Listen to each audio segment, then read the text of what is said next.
Знаешь тех людей, которые целыми днями печатают футболки дома, покупают принтер, краску, пленку, покупают пресс прижимной, упаковывают, везут на почту, а я продаю похожие футболки с принтами онлайн. И вот как это устроено. Сначала смотрю на Etsy, что сейчас ищут люди. Дальше с помощью нейросети создаю свой уникальный дизайн на похожую тему.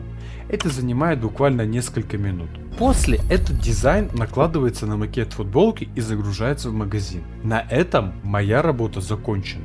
Когда приходит заказ, производитель сам печатает футболку по моему дизайну и отправляет ее покупателю. Я просто создаю дизайны и публикую товары. И один удачный принт может продаваться снова и снова, месяцами. И если ты хочешь понять, как находить такие идеи для принтов, как создавать товары и запускать их на Etsy, переходи на бесплатный мастер-класс по ссылке в шапке профиля, там рассказывают про это все подробно.